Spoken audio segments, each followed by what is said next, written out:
All right, welcome to another episode of Distilled Conversation. Again, I'm Brian, I'm Gavin. How are and you? uh, first off, we want to apologize.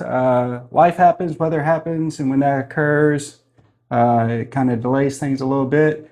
That being said, we're going to jump right in, do our tasting, and then have our topic of conversation. Have our topic of conversation. Okay, so what exactly are we doing today? So we're trying Whitmeyer's Bourbon and Rye.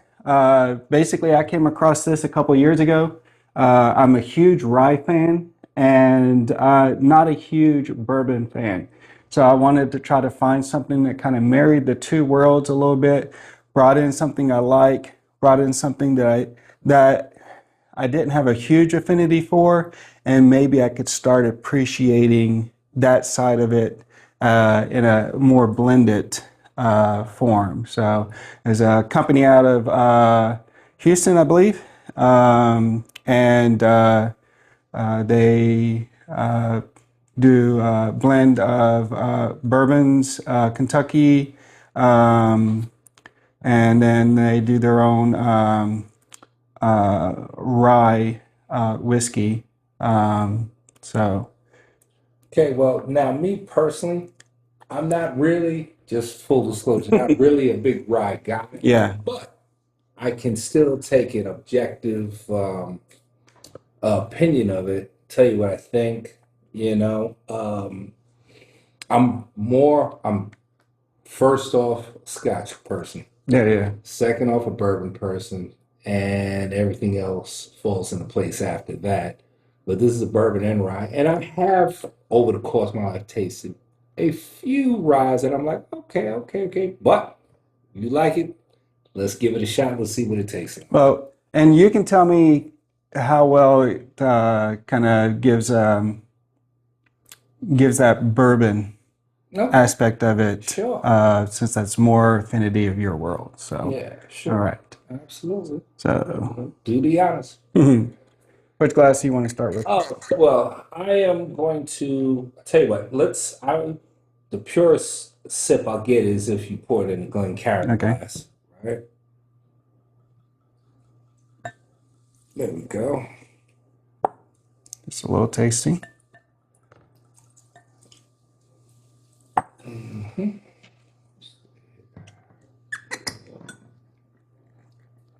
It's 57.2% alcohol by volume.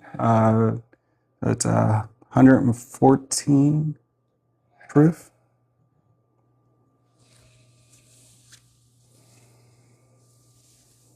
Yeah, I can definitely Nice color. actually smell the rye aspect of it. Yeah, Very like rye to me always smells and tastes a little, I guess, floral, I guess you could say. Not sure what the proper word would be to describe it, but there's always, I could just tell rye, you yeah. know. For me, it's got like a spice note to it. Rye does. It's a little So, spicy, um, like almost. I don't know if I should use the word flowery, but part of a cost. But hmm, okay, let's get a little taste here.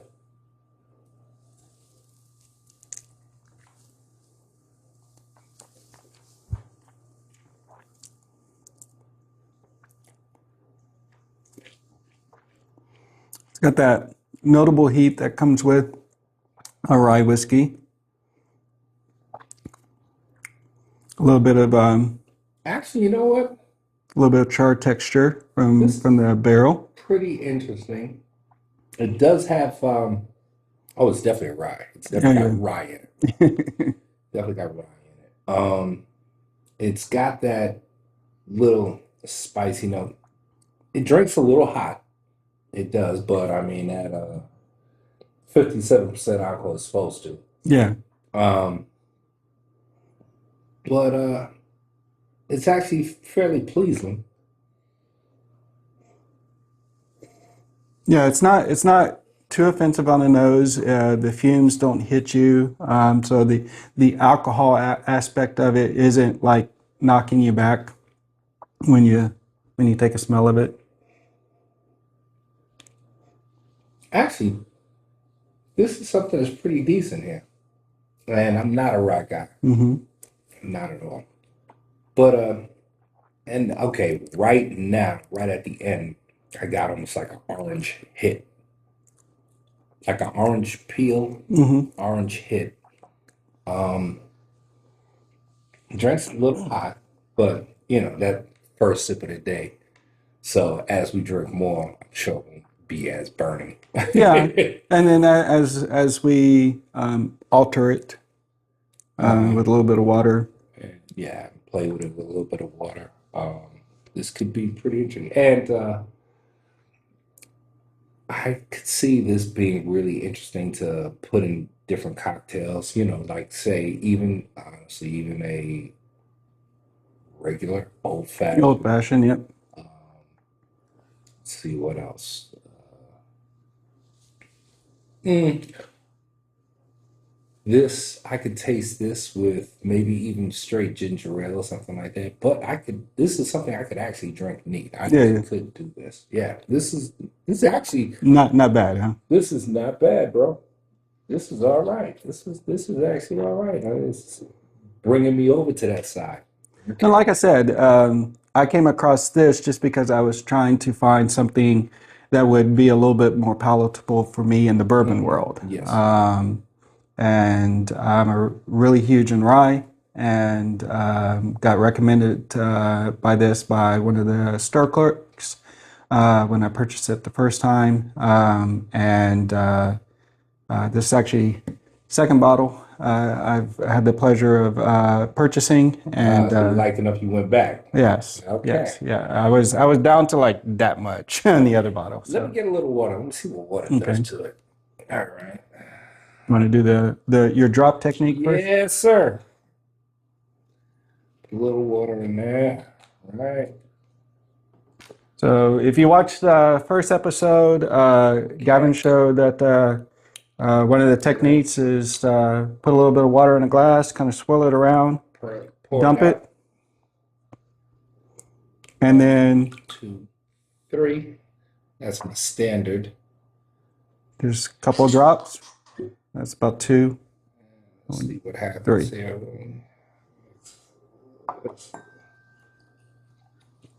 Here you go, sir. Okay.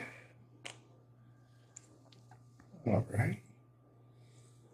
Yeah, I actually that little water drop technique, I found out that I did actually learn it in Scotland.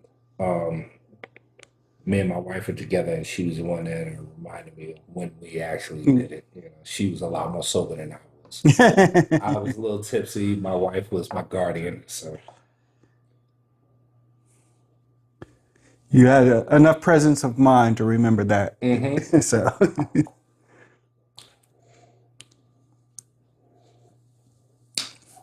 I kind of like it. smooths it out. It's that those were exactly the words I was going to use. The water actually smooths it out a little bit. It's not as sweet now with the water to me, um, but it tastes like a whiskey. And yeah, it does taste like a rye, but it's smoothed out. I think the water, just 3 drops, actually helps. Actually, and hold on,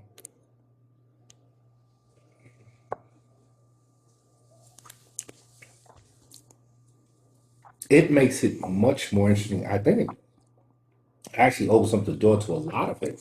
Oh yeah, It's actually gotten a little bit more layers of flavor now.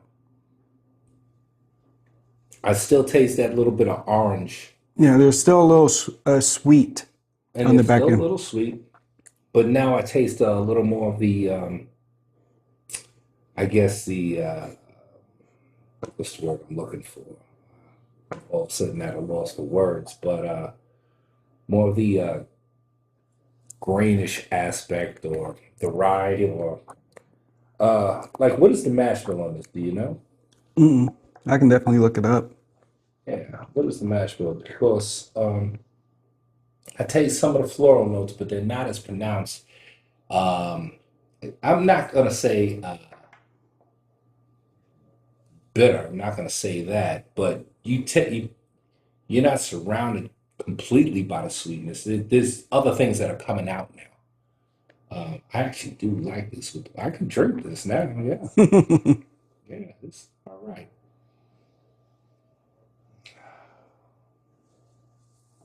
It's starting to feel like a warm hug now. Yeah, honey, vanilla, caramel, some cherry notes, hint of corn, little spice, some brown sugar.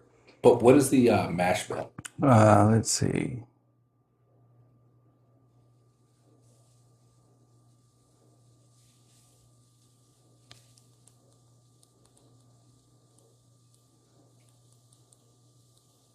Yeah, this is all right. Okay, yeah, I could do this. But I'm real. I mean, for this episode, I'm not So going. it's a combination of Kentucky bourbon, Indian rye, and an in-house bourbon.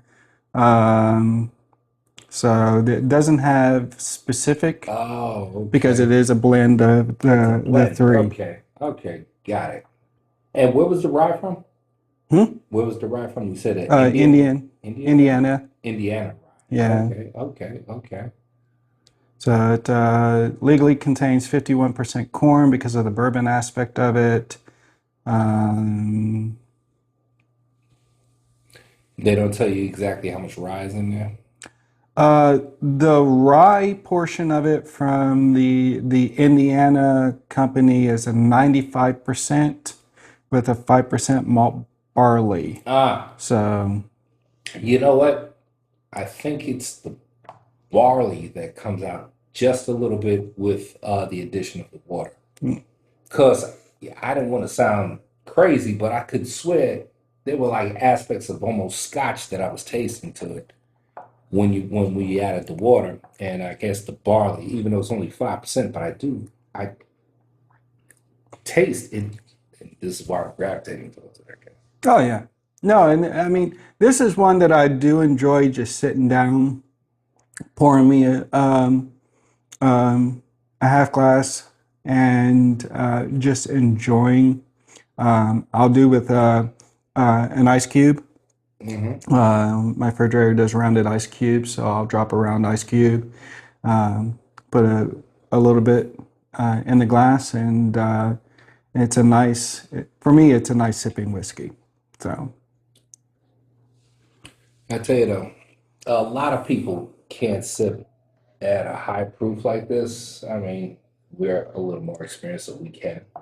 But for a beginner, I wouldn't recommend this because it's just a little high proof unless they're mixing a cocktail.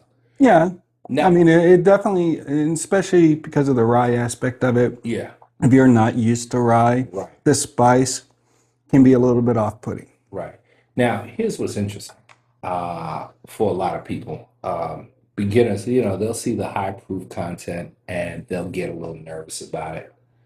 Well, if you're a beginner, you have something like this, don't shy away from it because you can always water it down. You can always put a little more water in it down to where you like it. And here's the beautiful thing about high proof whiskeys. If you choose to put ice in your drinks, it will hold up with the ice. Hmm. Whereas if it's too low proof, you put a little, as most of America when they drink, when you put the ice in it, it starts to water down your drink, and that's where the term water down drinks came from. With high proof whiskeys, as it waters down a little, you actually get more flavors out of it. It becomes a little more interesting. It's Yeah, not a weak drink. It's and just a and little I different. find when I put an ice cube in it, especially when I put the big ice because I Uh-huh. use big round ice, um, that the complexity of the whiskey begins to open up and more as I do drink it. And by the time I get to that last drink, I'm getting a new tasting of the whiskey each time I go to pick up the glass because Mm-hmm. that Because the levels keep yeah. changing. Yes, I'm totally with you on this. So, Okay.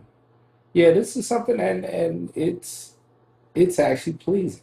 I'm okay with this, and I guess because of the aspect of it is a bourbon mixed mm, with a rye. You said it was bourbon mixed with Indian rye, and then Indiana rye Indiana and rye, Indiana rye. Kentucky. It's Kentucky bourbon, an in-house bourbon at Whitmeyer's, and Indiana rye whiskey. Okay, so it's just a marriage of the two, bourbon and rye. Yeah, yeah, yeah. Okay. More bourbon Hmm. because of them wanting to have that aspect on the bottle. Yeah. Hmm. Um, but yeah, Okay. Yeah. Well, we're good on this. Okay. And it's the aftertaste. The finish, very interesting. Again, I do, and almost specifically orange to orange peel. I do taste that at the end. Yeah. and that could have been from the Indiana distillery. They could Mm-hmm. have had a little bit of orange zest placed in it. Let's see. I'm doing my little bottle cap technique. Okay.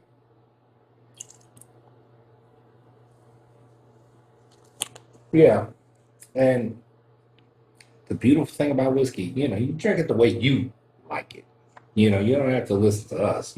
If you want to mix it with Coke and whatever, enjoy it. As long as you're sitting down and you're happy, that's all that counts. Yeah,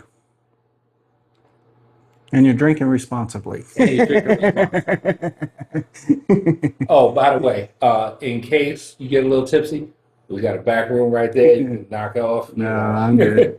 I'm You want to good. get some naps? Oh yeah. Okay. Okay.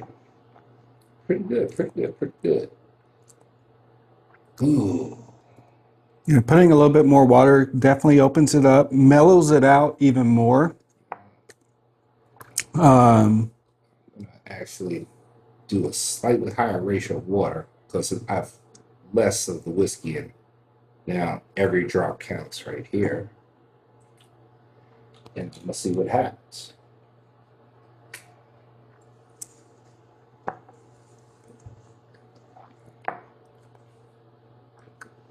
Still got that spice note on it, but makes it a little bit easier Very to easy. navigate.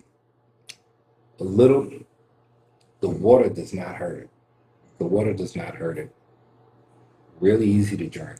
But Now, as the more water goes in, pardon me, sorry, but as the water goes in, the sweetness starts to go away a little bit, and I'm tasting more of the other notes, not the corn, but the rye and yeah, yeah. the barley, and it's pleasing, very pleasing. I mean, it's not super strong on the nose, at least I don't think. Now I do have the ingredients to make an old fashioned. I don't know if we got time on this video to do that, but I'm just saying when I make an old fashioned, right, which I'm very interested in, um, I use sugar. Uh, Sometimes I like to get fancy and I'll go with brown sugar. And I'll put in my Aganostra bitters, Hmm. very standard. Sometimes I like to use the black walnut bitters. And I douse try to break up the sugar a little bit to try to get it close to a liquefied state. Then I put just a splash of Grand Marnier Okay. for the orange aspect. And then the whiskey, couple of purple maraschino cherries. I don't use the bright red ones Hmm. because I think the bright ones taste a little too much like candy, whereas the dark purple ones are a little more classy, a little more closer to a fruit flavor, Yeah. shall we say, not just manufactured candy. And sometimes on an old fashioned, I might even pour a little more water in there just to for volume for the drink, Hmm. and then the ice. And this would be pretty interesting. Pretty interesting. But the secret ingredient for an old fashioned, which I learned on a YouTube video, by the way, is Grand Marnier. If you just put in, I'm not talking a hit, I'm talking just a splash, Hmm.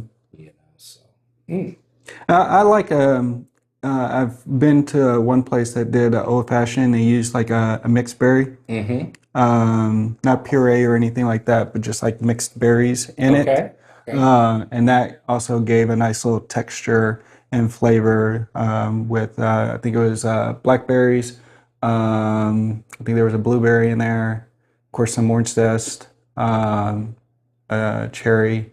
Um, but it kind of made it nice, kind of rounded out Mm-hmm. different flavor profiles. I don't remember what the whiskey was that they utilized for that particular one. I tell you what's interesting though. I'm curious once this has been drank down to, say about three-quarters of the bottle, and if you let it sit for a little while and let it oxidize, true story, oxidation does happen in a whiskey bottle. When you drink it down a little bit, and if you have that bottle, you say, okay, I still got the whiskey, it doesn't go bad. You put it off to the side, you come back to it weeks later, to a month later, to months later. It will be a little different. And I'm curious what the oxidation would do um, with this because it has completely got my interest right now. Well, I can definitely bring it when we do our pairing episode Yeah. in a couple weeks, um, and see because of the bourbon aspect, does it pair with the donut that um, is recommended for bourbon style whiskeys? So. Um, do you want to let out those secrets that what future episodes are going to be with the donuts, or you want to keep it quiet? Oh, they can know. Okay, That's well, fine. in a future episode, a couple weeks from now, we're actually going to be pairing different whiskeys with different donuts. He brought this to my attention. I had never heard of it before, but as soon as I heard it, I was like, I'm in. I'm Uh, in. so I get Whiskey Advocate, which is a magazine that is published 4 times a year. One of the articles 2 years ago was uh, because it was coming into the donut month. Uh, what whiskey would pair with what donut? So I thought it was intriguing. Brought it to Gavin. So in a couple weeks, when I didn't have the ability to say I that's why mean, it's so good. donuts, whiskey. I mean, who doesn't like donuts? Who doesn't like whiskey? And you have a Krispy Kreme right up the road. So, For sure. For sure. so that's going to be one of our episodes, just to see if the article is right. Does the donuts pair with the whiskey? And just gives us an excuse to eat a donut, drink a whiskey. For sure. I'm all for it. I'm all for it. All right. I wonder how it would go with how whiskey would go with a cheesecake.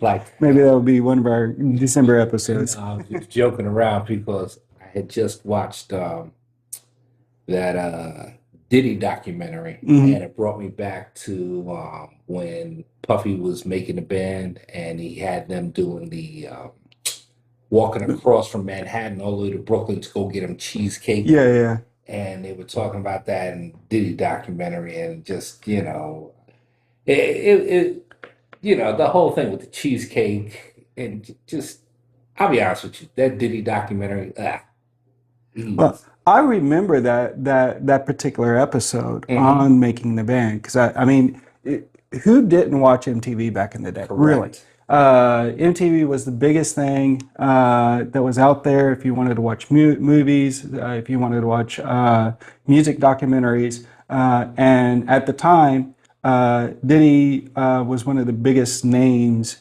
in the industry. Technically, he And still is. well, but I remember that particular episode where he just lost his mind on them and made them go get him donut, or not donut, Cheesecake. cheesecake. Them go get cheesecake. And if I remember correctly, he didn't even eat the cheesecake when they eventually got it and brought it back to him. I think he threw it in the trash can, if I remember correctly. I don't even I think he don't ate remember it. that part, but I will tell you this. Listen, I grew up in Brooklyn. Hmm. Junior's Cheesecake from Brooklyn, best cheesecake I've ever had. Now, if you go and have it sent to you because it's mass produced wherever, I don't know what factory they got to make it, I'm telling you, it ain't the same. It ain't the same. You have got to get the cheesecake from Junior's in Brooklyn, in downtown Brooklyn, on Flatbush Avenue. Go to that Junior's and have the strawberry cheesecake. Any of their cheesecake. Oh man, it's So are they open all day, all night? Or was that pretty like just close to. like a one-off type No, situation where they no, kind they of, are eh, open. They are one of those late night spots. It's almost a diner, right? mhm.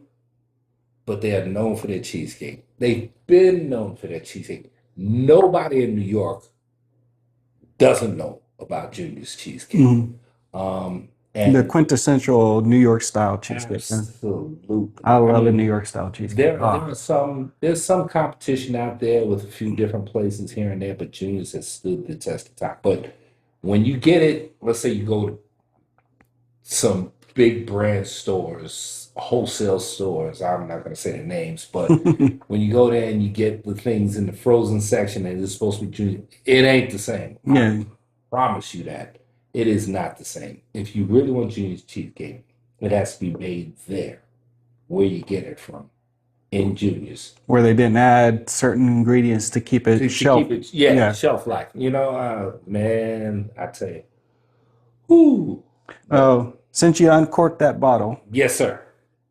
we both watched the Diddy documentary. Hmm. Uh, I know that the last episode I said we were going to do a Kobe Bryant tribute. We are going to eventually do that.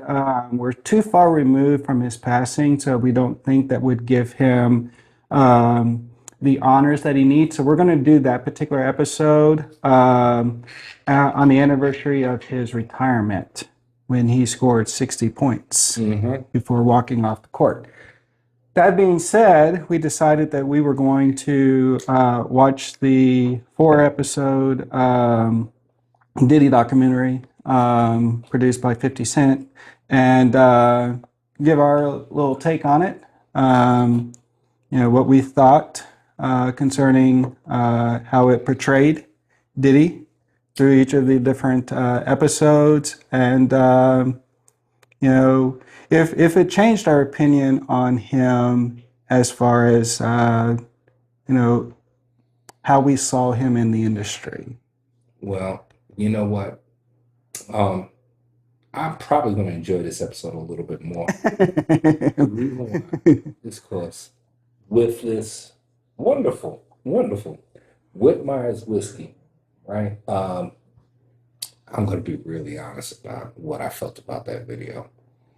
The political correctness, screw it. He's a piece of crap, man. He is. I mean, it. Even if one of the allegations is true about what was brought forward, especially in episode 3 and 4, what that man is serving right now, the 50 months, is We might have to edit this out. But go ahead. what that man is serving, the 50 months that he was eventually sentenced for the charges that he was found guilty of, is a far cry from the things that he did. If you were a father, as we are, Jesus. of young girls, to learn what that man did, not only physically, but sexually, is horrendous and should churn any man's stomach. The one thing that I've kind of come to realize that it's not everybody that reaches a certain level of fame, stardom, and power, money, but there are many that once they reach that point have no qualms of just stepping over the line and feel like they can do whatever, whenever, however, and their money is going to be enough to make it go Well, away. watching the video, there were like I believe it was the last or the third episode, I'm not sure. It all blends together, but he was more or less comparing himself to God. Oh, yeah. And he meant it. Like, hey, it's God and there's Diddy. I'm like, yo, really? And he just felt like I can do anything I want. And, like being a father, having a daughter and everything like that, I could go that aspect of it. And, like, as a father, I can't stand what he did to these women. But honestly, he shared the evil equally amongst people. Oh, yeah. No, there He was didn't, plenty opportunity for people to step back as 50 yeah. Cent did and be like, no, I don't want to be a part of this. I mean, he crapped on women, but he crapped on guys too. Mm, I mean, a guy, his trusted confidant friend, whatever, he screwed him out of 25% of Bad Boy. mm. He basically came into the office with a bat and threatened him and said, I'm going to give it back to you. I guess, um, am I allowed to use profanity yet? I believe so. We're Okay. 31 minutes in. Yeah, he didn't want to take the ass with him. And Diddy gave him an out so he can say to his man, I'm going to give it back to you. And he signed over the 25%. Diddy never gave it back to him. But to screw somebody, you helped build Bad Boy. And then Diddy just said, nah, I want it all. I'm taking your shit. Well, not only did he screw him out of his portion of the company, but then less than a year down the road, lets him go. Yeah, he let him go. He bye, You you know. know, so But wasn't that because when Biggie died, he wanted him to change some of aspects the of the contracts, lines, yeah. aspects of the contract, so Biggie's family couldn't get what they were supposed to get? Well, and allegedly, and Allegedly. All of this, is allegedly, allegedly, blanket statement, allegedly. allegedly. I'm just going by what I saw in the document. I mean, the documentary. Um, and then what he also wanted him to do was charge this huge funeral that he was Oh my going to God. do in dedication to Biggie, who was supposed to be his best friend, mind you. This was the guy that he helped bring up in Uptown when he opened up Bad Boy Records, or created Bad Boy Records, was gifted Biggie to be his first star. So this was supposed to be his comrade, his brother, and he decides to charge the Biggie's Biggie's estate estate for the funeral. for the funeral. You know, That didn't come out of Diddy's pocket. That came out of Biggie's pocket. yeah. You know, so I mean, the things that he did and what was brought to light, and that one was in episode two, was just kind of the the edge of what he did, just the bubblings of what he did that you didn't see underneath, you know, and just, you know, I look at three and four basically the same episode, just the beginning of him going into that evil mind, and then the ending when he gets arrested. Well, here's what's interesting, right? I've been around hip hop pretty much since its inception. I grew up in Yeah, Brooklyn. yeah, yeah. I remember Cold Crush 4, the Treacherous 3, Kumo D, and all the stuff. So I was in New York when all these things were happening. When it was basically hip hop was created Yeah, and yeah. turned into what it turned. And Diddy was a huge part of all that. And what he did with Biggie, how he Biggie had the talent, but Puffy harnessed that talent. Listen, say what you want, did he really, really, really knew what he was doing? Oh, he has it. I'm not going to take away the gift that he had Right. in the genre itself, his ear for the music and being able to form talent Right. to be successful. Well, here's where I was going with this, though, right? Is that when Biggie died, because in New York, he really was the king of New York. He really was. When Biggie died, and everybody in New York basically said he shouldn't have been in California. Once he was murdered, everybody in New York said he should have never been in California anyway. He shouldn't have been. Puffy shouldn't have put him in that situation. Okay, that's number one. When he died, um, the production that was made, if you were in New York at that time, you noticed that it was more about what Diddy was doing for Biggie's funeral Mm, versus mourning Biggie's death. yeah. You know what I'm saying? Like he made songs about how I miss you, but it's Diddy's song. Mm. So that the focus is on it's not on Biggie, it's on Diddy. And that's what he was doing the whole time. He's under the guise of I'm mourning my brother, but I'm gonna Oh, use he this to he make a whole bunch of he money. definitely utilized Biggie's death for his financial gain. Not only "I'll Be Missing You" with Faith Hill, utilizing Faith Evans. was it Faith Evans? Faith Evans. Okay, Faith Hill, I believe, is is country a music. country Sorry, video. yeah, my bad, Yeah. my bad. Don't worry, I'm here to help. Don't worry. I had the first name right, okay.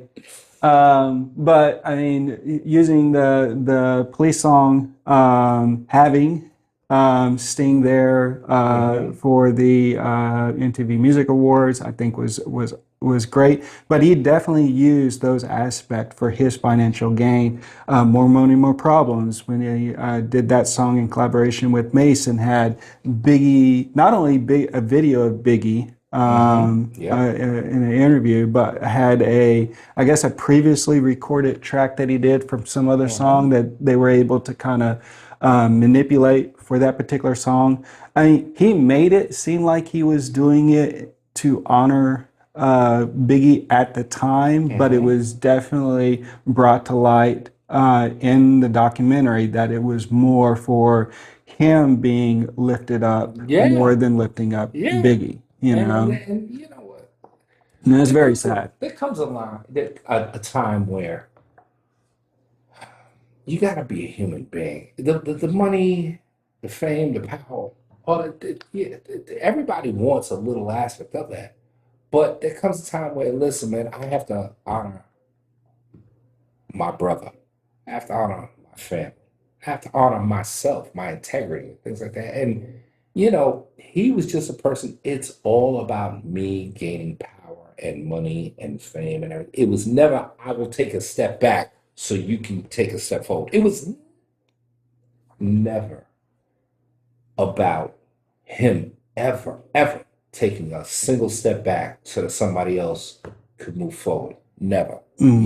and that's where you lost me.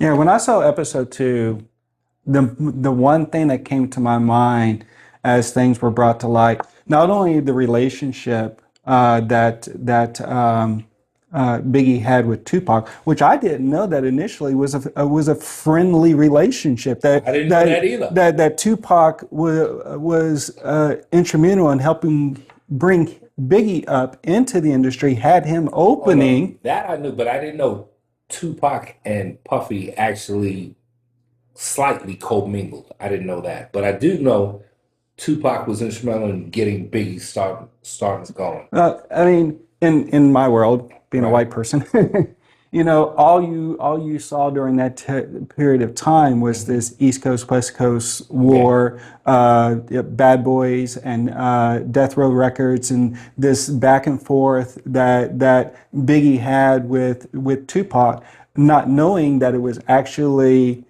uh, less Tupac, less Biggie, more Suge Knight, And- more Diddy, and right. the issues that they had and it filtering down to the rest of their Right. people. And that's very sad for me because it makes me think how much more would the music have been if they didn't have that angst against each Okay, other. I tell you what, watching that documentary, right, and looking at seeing a different angle. I mean, I knew that Biggie and Tupac were actually boys at one point. They Hmm. were boys.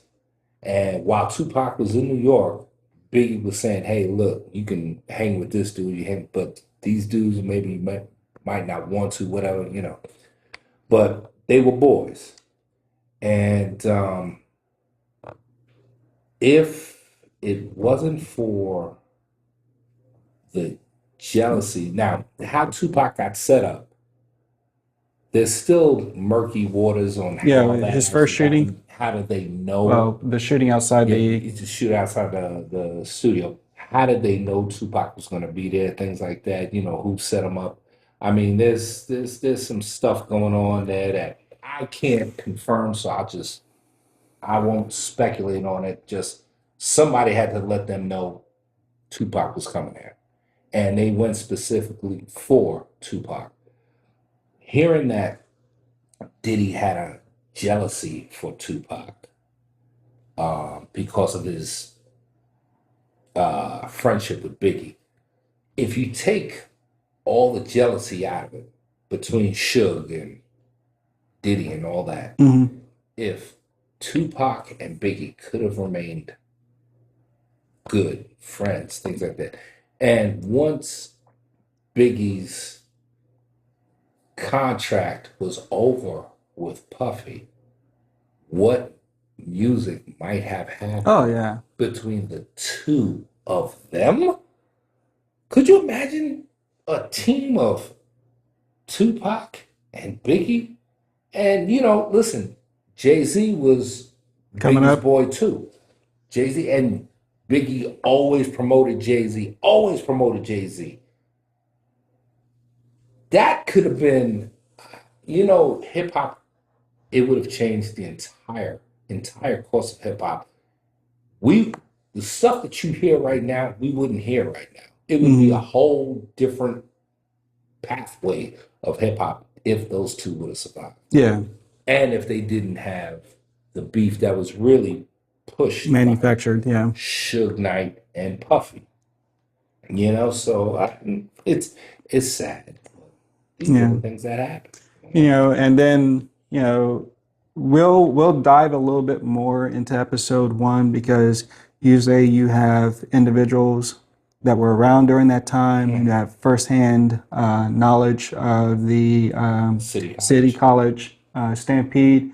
But just to find out, um, first of all, props to him for wanting to put on an event like that and Yeah. make the tickets affordable. Yeah.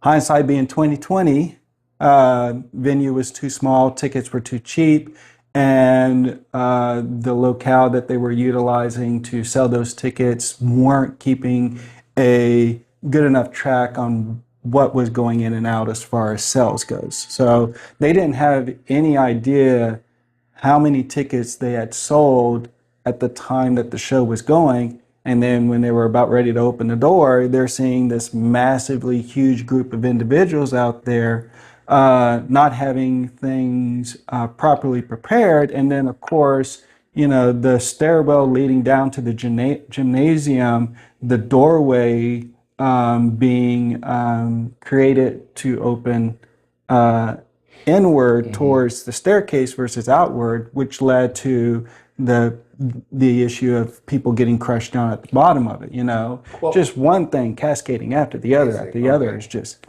I got a couple friends of mine that were actually there. Uh, Give a little plug to the Delgado Brothers podcast.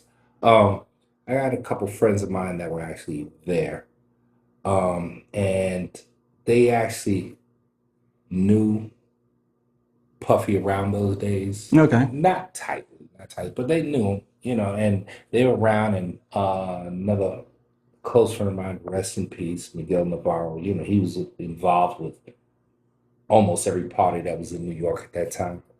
Um, anyway, so what happened was, and I'm just going on because I wasn't there. No. I was not there. Yeah, me neither. But yeah, right. But the way it used to go in New York is people were trying to promote parties, right? And Puffy happened to probably be the best one at doing it.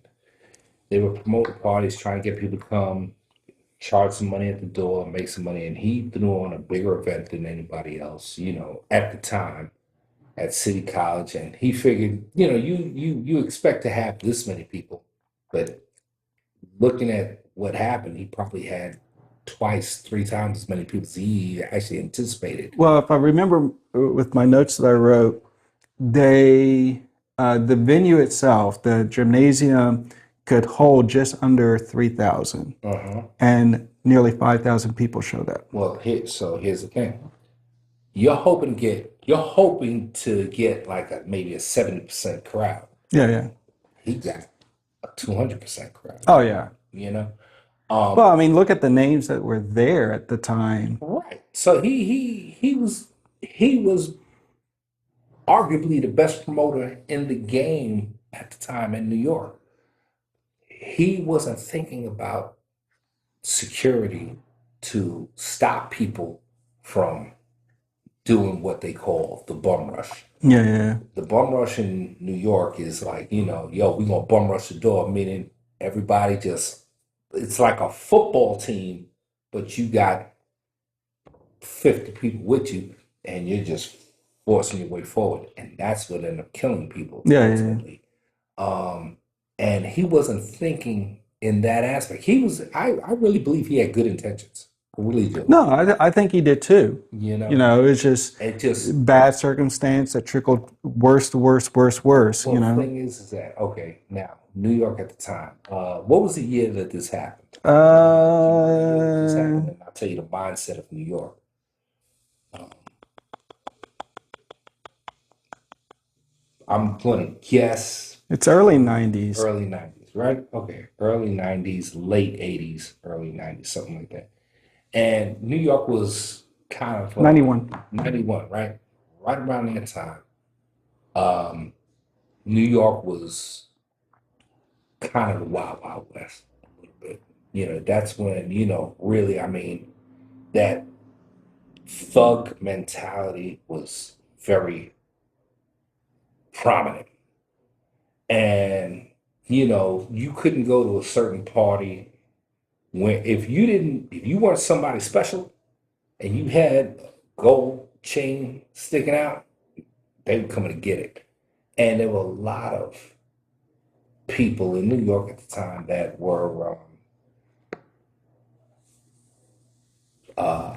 pushing that narrative.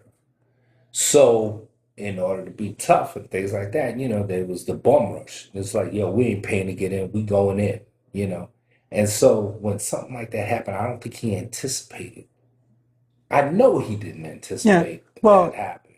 and I watched a documentary specific for the City College Stampede Uh-huh. before coming in, and I mean, like I said, there was confusion because it was initially advertised to be the tickets to be sold at the Radio Music Hall. Unfortunately, they had to decline because the radio station that was promoting the celebrity basketball game was from a rival company that Radio City Music Hall was under their parent company. So they weren't able to sell the tickets. So they had flyers saying go there to get the tickets, but when you went there, they're like, we don't have tickets. So they had to put posters to sell the tickets at this other locale. They didn't keep track of the tickets that they sold, so there wasn't really a true idea of how many people. Well, that's what it was. And then the other thing that it stated was that the individuals that they did have there for security was allowing people to, you're okay, All the you time. know? All the time. I mean, look, we used to know a guy. We used to get into every Madison Square Garden event from a back door. Hmm. We knew a guy. And this was happening all over. You knew a guy, you knew a guy, you knew a guy. And that's where New York ran. So they probably sold too many tickets. People used to bootleg tickets or try to get your ticket, make a copy of it, and sell those. Hmm. Um, but the thing that touched on me though, was it was something that was, I'm not really mad at Puffy for that. Not. You know, he was trying to do something fun, something good, and it just turned out bad. Mistake made. But his mindset was, how do I make this work for me? Yeah. First, he dodged the bullet by being going to jail for it. He dodged the bullet. And when he's looking at possibly something bad happening to him, he dodged the bullet. In his mind, he's like, oh, shoot. I just, people died at my event and I was able to get out of this. Hmm. Threw Guess, a couple dollars at it and it yeah, went away. guess, maybe I'm better than I thought I was. And that's the beginning of, and then now he's getting all this uh, Publicity. publicity out of it because he was throwing this big event and good, bad, whatever, it's still his name is being pushed into Hmm. the public. Well, his name is being pushed. I think at the time he was still connected to Uptown Records, so he hadn't broken away to start Bad Yeah. Boys yet. I'm not Just, sure on the timelines on all these things, but yeah, I'm with you on that. you know, so I mean, just, and as they say, uh, uh, even bad news is, or bad press is good press, you Yeah, know, and you that's know. what happened there.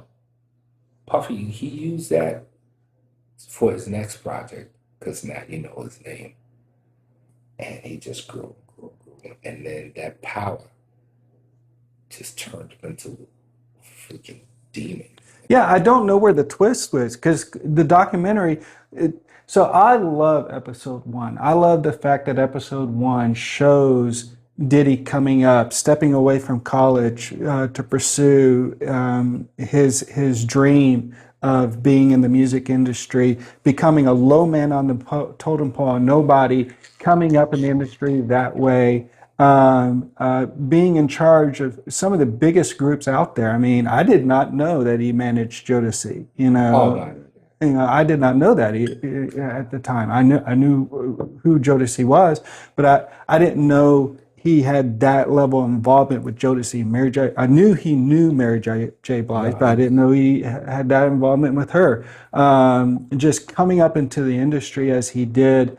I love the aspect of episode one, giving me the appreciation of the individual hard at work. I mean, no drugs, that changed. yeah, that all changed. No alcohol, no drugs, anything along those lines. Um, and trying to figure out where the flip went with him.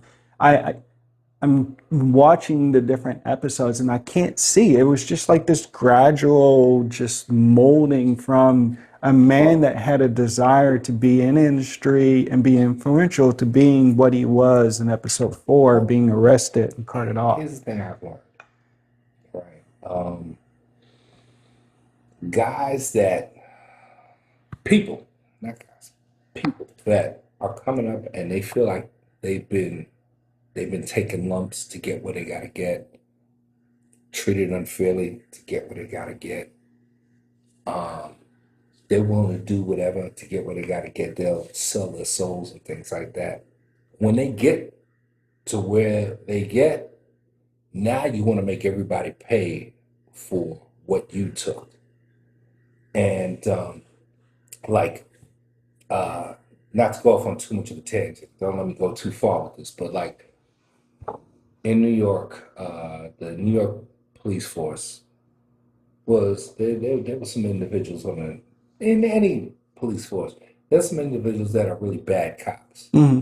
Usually, those bad cops were bullied when they were kids. And once they got that badge and that power, all of a sudden they said, okay, for all the people that crapped on me, I'm gonna make them pay. Puffy, he reminds me of a situation like that because when he first got with Andre Harrell said, you gotta go run an errand for me or whatever. And he came back in like minutes Yeah, yeah, yeah. because he ran the whole way because he was, and Andre Harrell basically took him under his wing and he was like, Puffy was like, listen, I'm gonna do whatever it takes. And growing up from what I saw in that documentary that he was bullied when he was Oh younger. yeah. I And so, mean, fatherless household. right. So when he got the power, when he started making money, his name started being that he was overcompensating. But then that overcompensating turned into, oh wow, I'm the man. I don't want anybody to take this from me. So I'm going to keep everybody down so I can stay up. And that's what he did. And then it just got to his head where he just got intoxicated with the power. Power corrupts, total power corrupts totally. Oh yeah.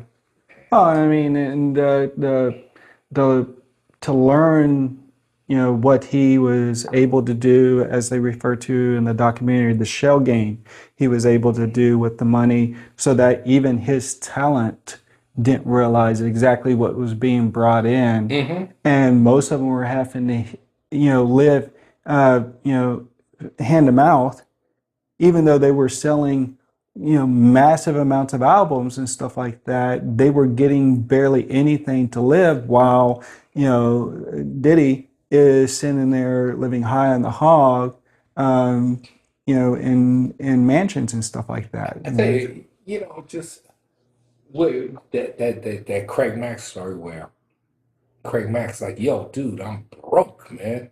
I, I'm coming to this event and I can barely even afford my rent. Yeah, And Diddy pulls out a freaking stack of money and gives him $100. I'm like, yo, that's ridiculous. This is the dude that helped put you where you're at. yeah. Another instance, watching that documentary, um, the girl who was part of one of those groups, I can't remember the name of it, It's not the Danica thing. no, okay, The one that it was the girl Dawn and the other girl's name was I forget what it was, but it was Diddy and two girls. okay. Um, and Dawn was the one that was kind of dating Diddy at the time because she wanted to be that girl, but the Mm, other girl was not. But she said, the girl that wasn't dating Diddy, she said she was going through a custody battle for her kids. And she asked him, said, listen, man, I'm going through it right now. I need help. I need better lawyers. Can you give me $5,000? Diddy walks around with 5,000 in his pocket. He says, nah, I just can't do it right now. I can't. He wouldn't give it to her. But then he calls her up when the police are coming to get him. yeah, wanting Hey, can you say something for me? This is a big to be a favor. character You know witness. what I Yeah, yeah, mean? yeah. Yeah. You You, weren't there for me, and you you, expect me to be there for you? you know what I mean? Yeah. You know what I mean? I mean, come on, man. See, the people that you step on the way up, you're gonna be reaching for when you're falling down, Hmm. and that's exactly what happened. Um, it just a low character individual, low character. I don't care how much money you got. If you're a piece of crap, you're a piece of crap. You know what I mean? That's just what I saw.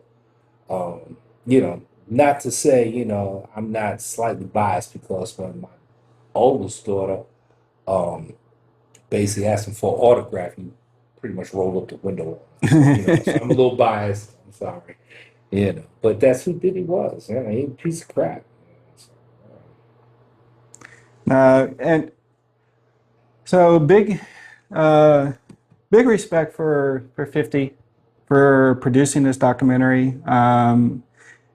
No love lost, I would say, between him and Diddy. Absolutely none. Um, but he placed himself on a very precarious perch, um, doing this documentary with a man who's allegedly um responsible for two of the most prominent rap figures' passings. Well, I'm gonna say this. Allegedly, people are saying that he's got something to do with all this. With Tupac's passing, in my opinion, I don't think he really had much to do with that. I really don't. So for the way Tupac died, um, getting into the fight in the casino, them seeing him on the strip over, in my opinion, I don't see that would take a hell of an orchestration. Mm. With Biggie's death? Now, Okay. I'm in the listening. documentary, I'm there's listening. the individual who's the hitman who said he was paid $1 million to take out the two of them, Right. but was only given half that amount because only one of them died. I got it. But here's my thing. How that happened, I'm not saying but here's the thing. Okay, the hitman that was supposedly paid to get money. Remember, it not to go too deep into this, that's enough for a whole Oh episode. yeah, yeah. But supposedly Zip got the money, but he never gave it to the hitman, right?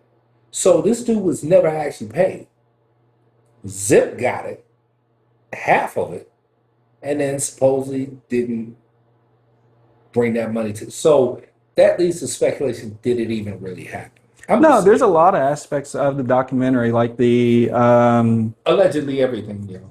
All right, the female manager at the end who has the Diddy story about being woken up in the middle of the night and being driven to, being kidnapped. yeah, being kidnapped. I looked at that and I definitely understand the jury's mindset as she's probably on the stand presenting that story to them, Mm-hmm. going, "What is this woman talking about? There is no way that any of this scenario ever played out, you Well, know?" hold on. Yeah, okay, wait a minute. Now, honestly, in my opinion, looking at how the jurors or the jurors that they interviewed, how they talked about it, my opinion, my opinion, I'm wondering if somebody got to somebody that maybe got paid or got intimidated or whatever. Because here's my thing: you look at everything that Diddy has done, how he's treated people, how people have died, and everything like that, right? Okay. It seemed totally in character for him to go get that girl with the gun. Remember, she said he had the gun. Yeah, You coming with me to do this because he wants verification that whatever he says to her, if he catches her, she's a part of this. yeah.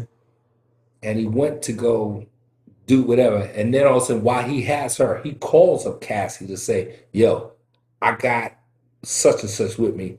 If you don't show yourself, something gonna happen to her. And Cassie's like, all right, I just gotta take another ass with it.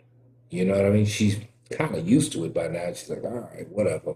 So for the jury, if they take everything in context and how Diddy was and his whole makeup, no, this makes perfect sense to me. To me. Um, and I 100% believe what she said because of the chain of events, how everything happened. But the juror, oh, it raised reasonable doubt. I mean, she's using certain terms like she's protecting herself, but it raised reasonable doubt. And, you know, come on, I don't really believe this. It makes me feel like, mm, because remember, they weren't necessarily, what was that, sequestered, the jury. Diddy actually, they had access to people that Diddy was around, and Diddy Hmm. had access to people they were around. It wasn't too hard to find out who they were. I believe that maybe somebody, this is my belief, you know, allegedly, um, that maybe somebody might have got to somebody, but I think some people were paid on that jury. That's just my belief. I ain't got So, no proof. so Diddy probably uses money to gift him 48 months. You know what I mean? You know what I mean? I mean, put it this way, you're a juror, and all of a sudden, and hearing what this man has done and seeing all these things and saying, "Nah, I don't believe that happened." But all the other things that happened, I mean, it's kind of I mean, no, he definitely had a violent side of him. I mean, it was it was quite obvious with all the different videos that were coming out yeah. with what he did when he didn't think anyone was looking, but cameras were recording at the time. So no, I mean, there was enough proof to show that he had a side of himself that was dark that he wasn't showing to the public. But I'm just saying that that particular story sounded more like a script to a movie as opposed to something that someone that was the CEO of this mega record label Well, would wake up at 2 o'clock in the so so morning and so decide to do. but think about this.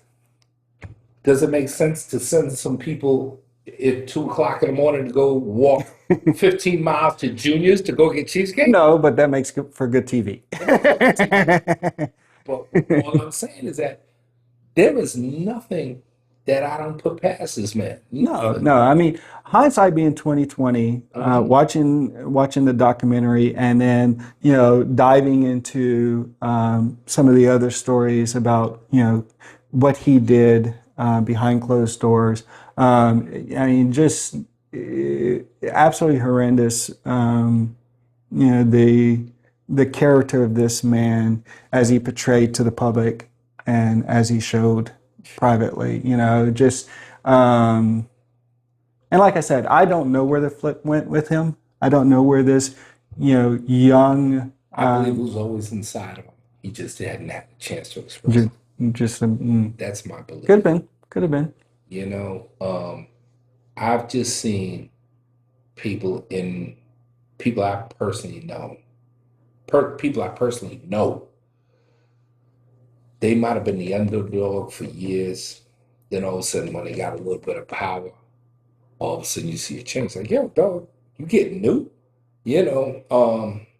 And well, this and the other thing. When they get a little bit of power, they act a little differently, No, it's kind of and like, and I've seen that happen. no, it's kind of like wealth and drugs both have the same aspect when it Yeah, comes to an definitely. individual. Uh, it allows you to be your true self. You see individuals who are given certain, or taking narcotic or given certain medications for Hmm. hospitalization or something like that, and they're coming through and they're acting a certain way, and they're like, well, that's not who I am. Well, that is, but Hmm. that's not who you are when you're in control. That's who you are when you don't have control and allow that side of you to take over. And when you have money, you just allow that side of you to always take over. I tell you, there are certain guys, right, growing up that were never punks, right? And when they got into positions of power, they stayed exactly who they were, Mm. you know? Um, I know these, well, one of them passed away, rest in peace, but another, uh, his brother, he had a badge and a gun and everything like that, and he was never a bully. But growing up before he had the badge and gun, he was never a punk, Hmm. And so the guys I've seen that were bullies were usually bullied before. Yeah, yeah.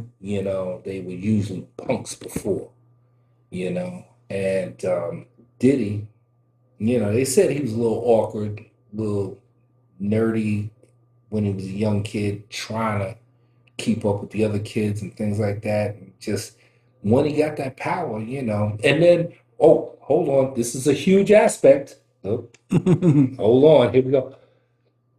Listening to some interviews that I saw on Vlad TV, right? They talk about he had a micro penis. That changes the whole game on how you're going to act moving forward, Yeah, yeah. right? So he was probably overcompensating for what he didn't have, possibly. I don't know. I didn't see the video where he supposedly has this like little tiny thing, but that would make a dude act a little different. You know, if you like, you know, worried about, you know, your manhood, you know, you could be a little, you know, a little overbearing, you know, Mm, compensating. I don't know. I'm I just know. saying these are all speculations, these are just opinions, just you know, just food for thought, you know. Yeah, no. I mean, the Diddy documentary definitely enlightened me on different aspects. Like I said, I enjoyed episode one. When I saw episode two, I kind of thought about you initially, Hmm. just because of everything that was going down, how it portrayed Tupac and Biggie, and their passing. Hmm. But watching three and four, I actually had to get up at sometimes and walk away just because seeing the darkness that this man was doing Hmm. and how he was doing it to other people and forcing them into these compromised position. So there's an old saying: "Evil is allowed to rise up when good men stand around and do nothing." Yeah. Too many good men stood around, did nothing, said nothing, Yeah. and allowed him to carry on the way he was carrying on because they either feared him or they were didn't want to lose the position that they had in his circle at that particular time. Well, I'm going to pour a special shot for 50 for bringing this all to light, right? Because a lot of people were around it. A lot of people saw this. A lot of people knew this was going on. Well, this is new for us, but in the industry, they all knew this. Oh yeah, 50 was like, yo, fuck that. I'm putting this shit out there.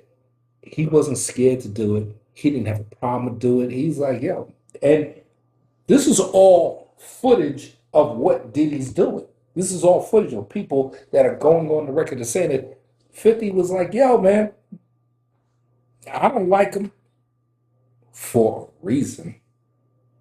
There's a reason not to like him.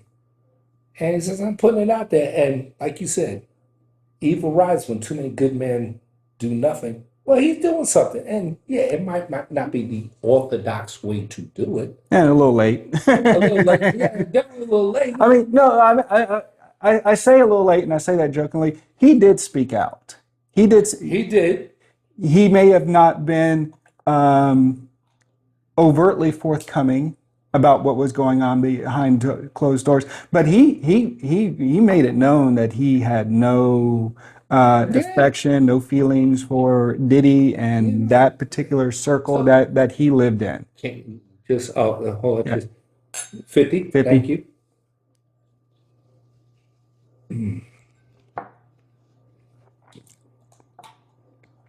But yeah, man, and you know what? If 50 didn't do it, I don't think anybody else would have. I really don't. You know, I don't think anybody else would have.